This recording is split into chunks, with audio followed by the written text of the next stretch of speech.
Film Board of Canada presents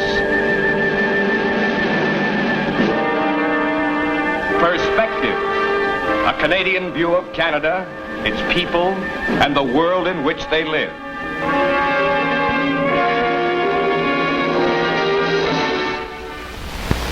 This week, Perspective presents David, the profile of a problem drinker, by Stanley Jackson.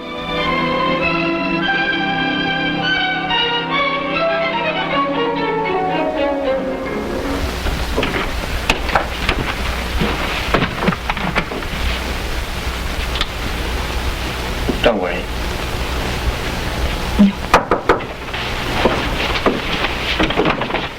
Oh, hello, Norma. Come on in. Hi, Helen. How are you? Hi, Norma. Hi, David. See you Monday. Well, where's David off to? Toronto. Toronto? No, I just think it's crazy to send a guy like David Spear to Toronto to represent us at a conference that important. We shouldn't take the chance. He knows more about utility design than anyone else in the firm. But you know you can't depend on him. Can I help you, sir?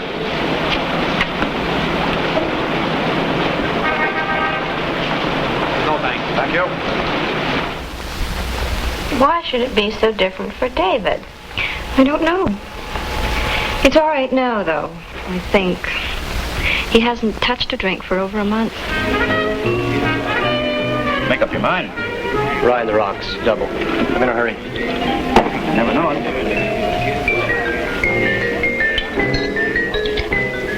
Remember ages ago, Norma, how we used to talk? I said, David's the best of the lot. Remember? In spite of everything, I still think so. He's kind, and I just wish he were happier somehow. He's not really happy.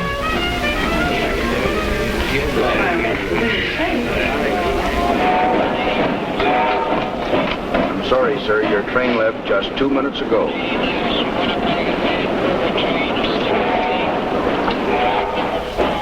Sorry, sir. All our morning flights are booked solid, and there's a long waiting list. Sorry, I couldn't help you, sir.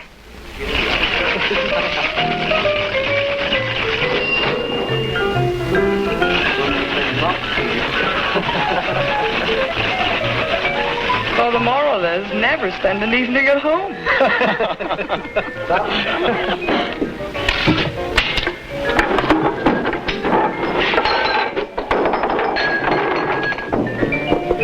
Come now. Come, Mr. Sonora. I'll go hand. Come on, Geordie, let's get out of here.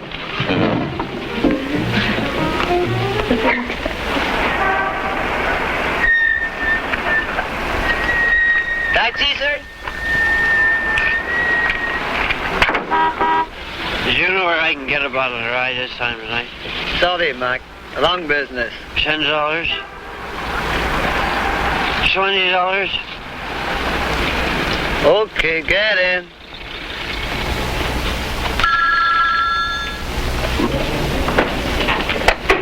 Hello. Is Mr. Spear there?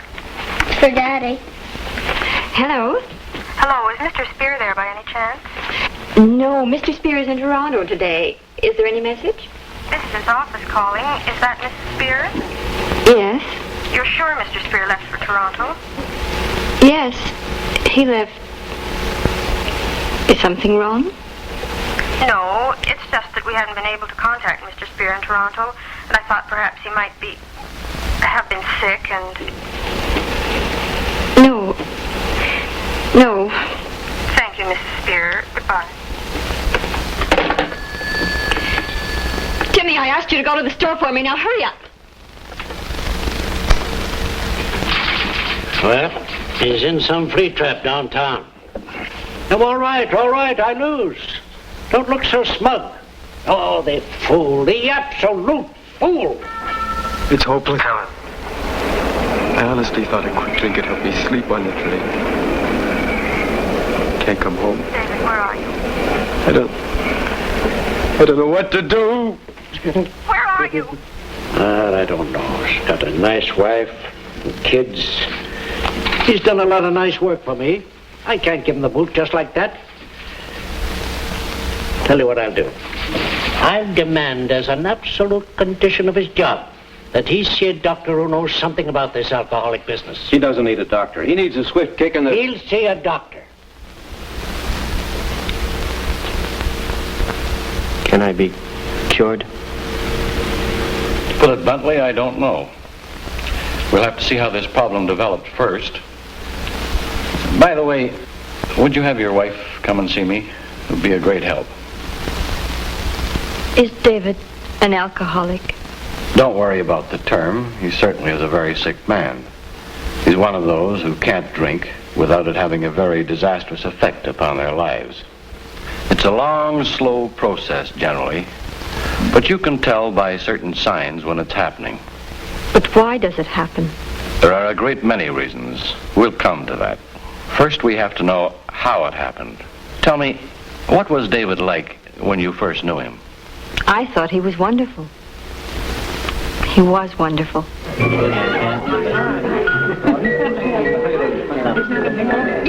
I remember the first time I ever saw David. It was at a party. It was my cousin Norma introduced me to David. There was something awfully nice about him. He seemed sort of shy and polite and, I don't know, modest.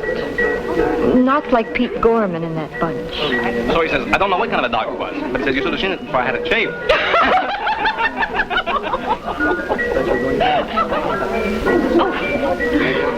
Excuse me.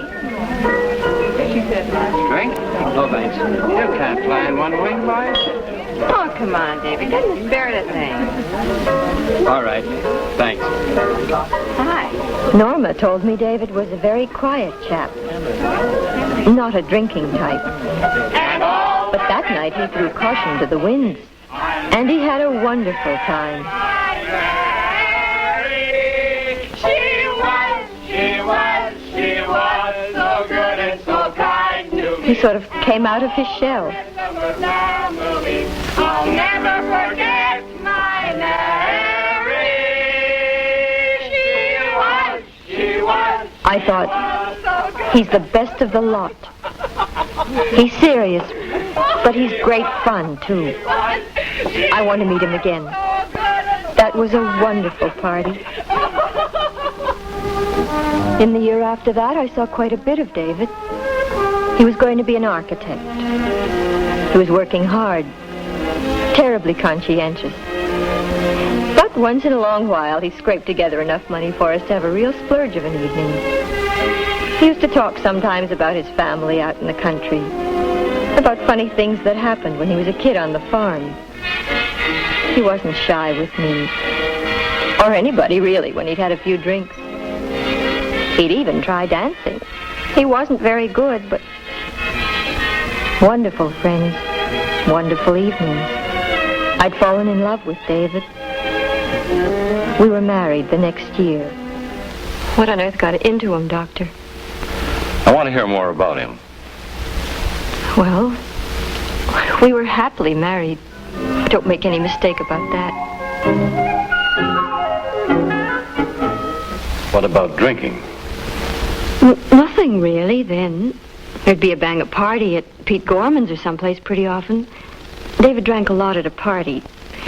He'd get awfully gay and funny and have a hangover the next day. Say, I'm never going to have another drink as long as I live, if I live. You know. Timmy was born a couple of years after our marriage. David adored him. I was content. I'd quit my job, of course, when the baby came along. What about David's work? No, he was with Thorkelson Scott right from the time he graduated. He began as a utilities draftsman, fitting the heating and plumbing stuff into other people's designs. Well, not very inspiring, but they all began with something like that. Perhaps it was a poor firm for David to be with then. They weren't doing too well, and promotions were slow. The junior men used to convene for beers at the pub after work, sort of a daily bull session. Thorkelson only get off his big fat behind. He's too conservative. I give him 3 months. If there's no change in 3 months, I walk out. Lousy paid, lousy... It's all right for you to talk. You're single. It's different for us guys. Look, you can't blame everything on Thorkelson. It's not his fault if a customer changes his mind. He doesn't make the customer's policy. Policy, schmolicy. I'm an architect, not a plumber. Excuse me. I used to get cross with David sometimes. Seemed to me they didn't have to drink every day. I never knew quite when to have dinner ready. Then, as time passed, odd things began to happen. Hi, Mike, Norma's husband, used to drop in the odd time for a beer with the boys. I learned about it from him. A real lout from the shipping room was there that day. He'd had too much to drink. Kept butting in. Say, how much beer do you drink in a day? Not too much. Boy, if I drank as much as that, I'd be tighter than a bedbug. Will you mind your own business? It's a free country. What's the matter with him? He's drunk. Well, there's something I forgot. I have to be on my way. It's on the house, gentlemen. So long.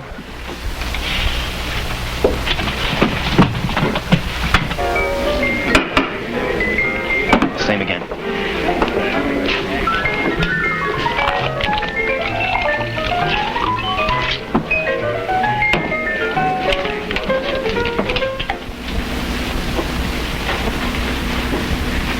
Hi.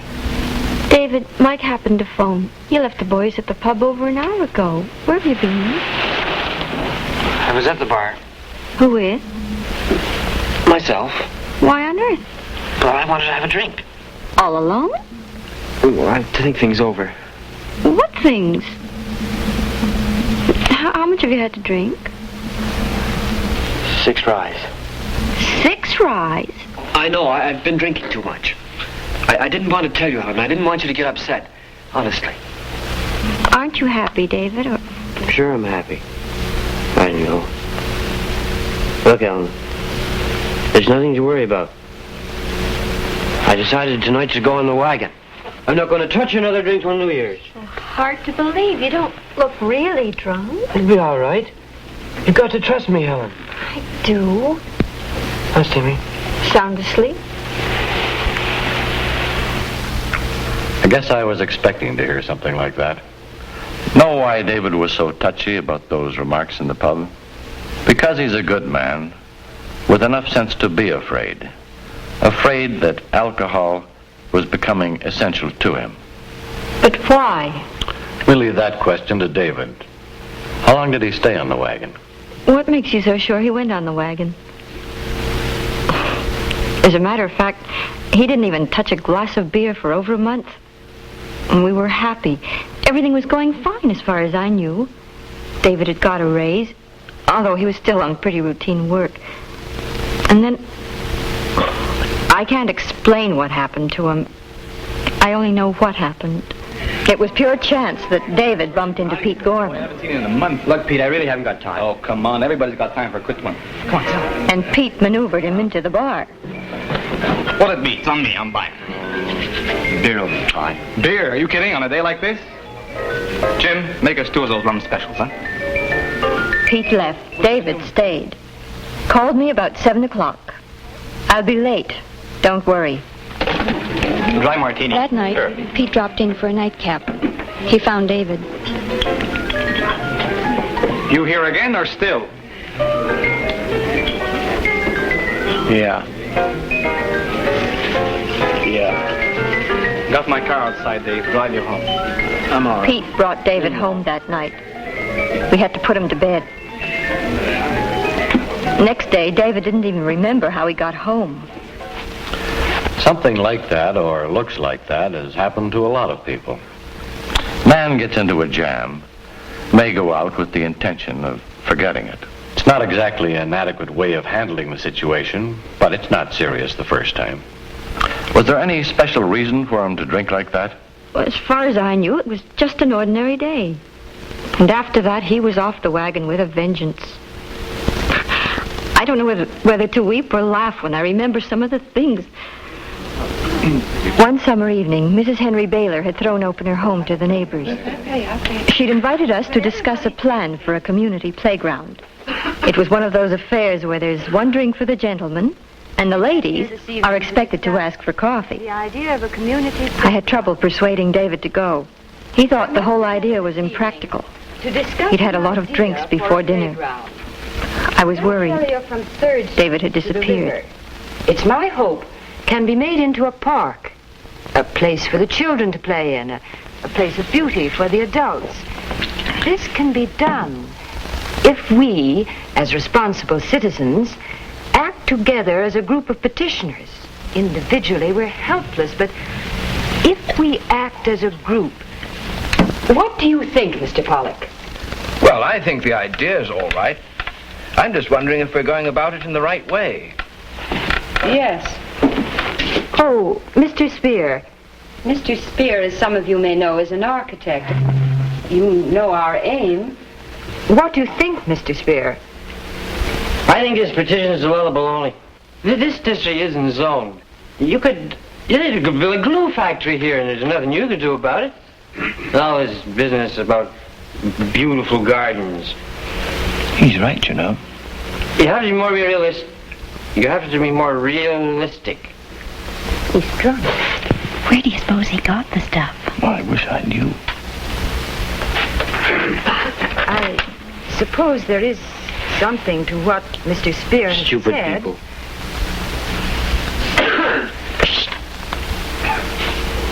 I suppose David gave you good reasons for drinking that night?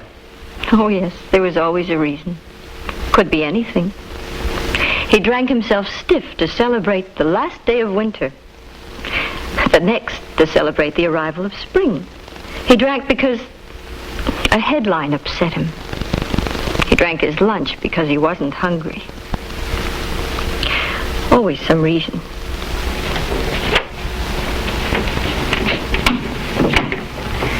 Your dinner's in the oven. You'll have to warm it up. Hello, Helen.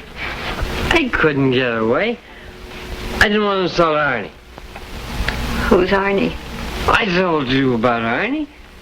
Cousin of Harold Rudd. Shipping room. 36 today. Nicest fella you want to meet. David? Don't get upset, Ellen. He only has his birthday once a year.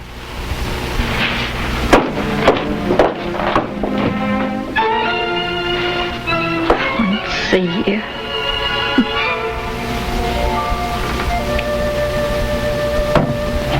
David! David! I'm sorry.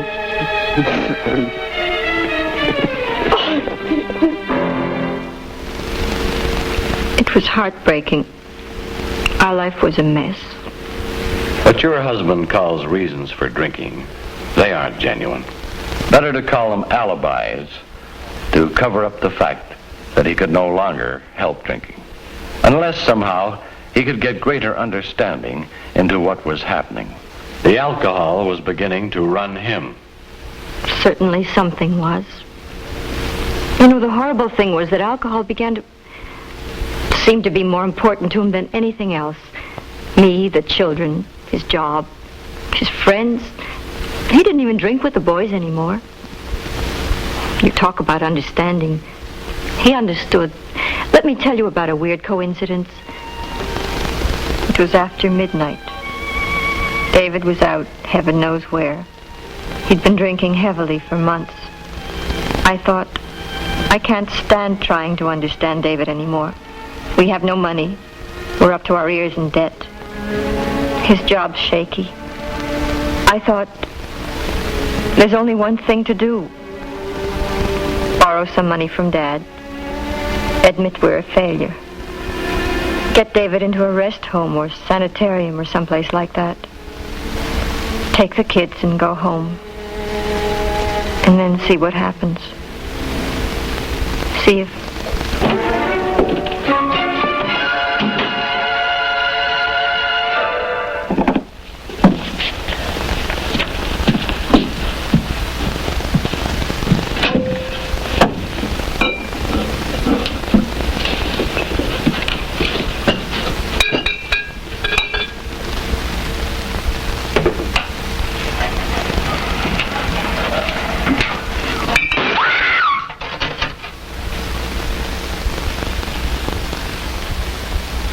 It's all over. Mommy, I heard a big noise. It's nothing, Jenny. Now go on back to bed. Go on now. I'll clean it up, Helen. All I've got.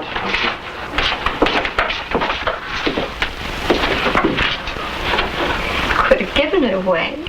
It's finished, Helen. I don't know how you stood it, but it's over now. I haven't had a drink in 4 days. Tonight I've been by myself, thinking. Do you know why I drink, really? Because I despise my job. 10 years utility drafting, and I drink to deaden the disappointment.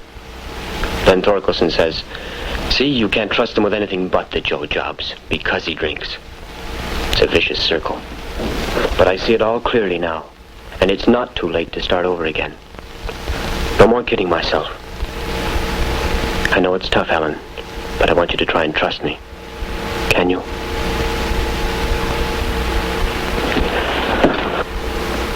Yes. David's a brave man. It takes courage to face reality, when the reality is as disheartening as that. Only question is, was that really the whole of what was bothering him? I don't mean he wasn't being honest, but... No. Anyway, we started all over again. David worked hard, and Thorkelson was pleased with him. Well, a week ago yesterday was the night he was supposed to leave for Toronto. The rest you know. Yes. Is it hopeless? No, not hopeless. There are people, of course, who go on drinking until they kill themselves one way or another, but... David's health is... I know what you're going to ask. No, I've examined him. He's actually not in too bad shape physically. He's one of the lucky ones. Doctor, what could I have done? What should I have done? I mentioned there are certain signs when a person is drinking in a way that leads to disaster. And these signs sort of chart the course. Drinking every day, sneaking drinks, blackouts, the alibis, the fears, even going on the wagon, the remorse, the helplessness. It's cruel to say it to you now, but if you or your husband had known the meaning of these signs, you might have caught it before it was too late. Is it too late, Doctor? In a way, yes. You're going to have to get along without alcohol for the rest of your life. It may take all the resources of medicine to help you. Hospitalization, drugs, psychotherapy. It's possible we won't have to get to that. I want you to try something. Go home, get lots of rest, lots of food, no liquor, and try and find out for yourself why it is that alcohol meant so much more to you, say, than Pete Gorman. I've had patients who numb themselves with alcohol to cover feelings of guilt, or to dampen down hostility towards others, or to brace themselves for situations that they couldn't face, who seem to drink for the sake of drink. I want you to try and find out why for you. At least you've been looking for an answer lately. That's something. It sure doesn't take a mastermind to know why I started drinking. Look, before I met you, I hated going to a party. I was scared, I was awkward. I was a boob. They'd give me a few drinks, and I'm the life of the party. I'm a wit. I'm just dandy. That's what you married. A fake personality. Listen, that's not why I loved you. There was another side to you, David. You were quiet and serious. And you were fun, too. Where's that gone? You know, Doctor, it's funny how things happen. Over the years, I'd forgotten a whole part of my life. Timmy, that's my son. Last Saturday morning, he dragged me off to the park to see a snow house he was building. Such a simple thing. In Tim, I saw part of myself. The bright part. Before I got sidetracked into trying to be something other than myself. This sounds all very romantic. But believe me, for the first time in years, I felt the possibility of joy. Joy in work. In my family. You know, Doctor, When I tried to stop drinking before, I nearly went out of my mind. Now I feel entirely different. I'm free. No, you're not free. You're on the track of something good. Keep on it. But it won't be that easy. I'd like to put you in touch with Alcoholics Anonymous or some similar organization. And I want you to see me frequently during the next year. At least once a month. You're feeling pretty good right now. But what are those gray days? The days when things get on your nerves. Because you can't ever drink again. Not a glass of sherry at Christmas. Nothing. It'll be a struggle sometimes, often. But your whole life is in the balance.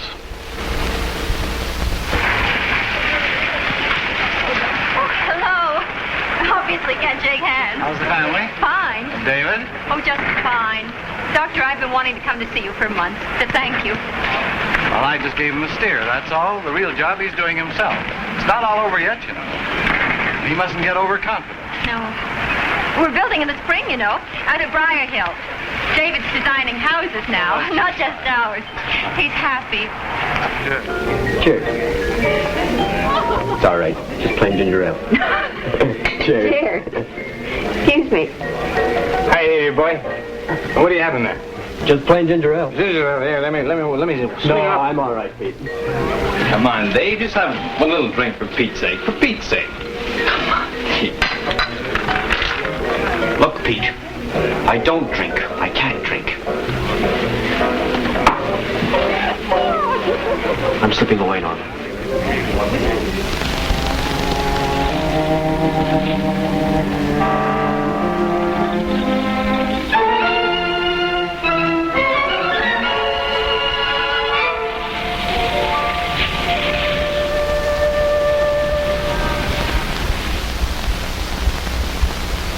Remember King Christmas? Ugly toast. Yes. Isn't it lovely?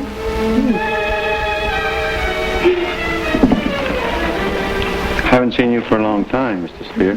No.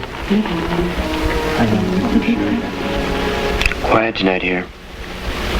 Most people home tonight. We shall drink that. Don't have enough.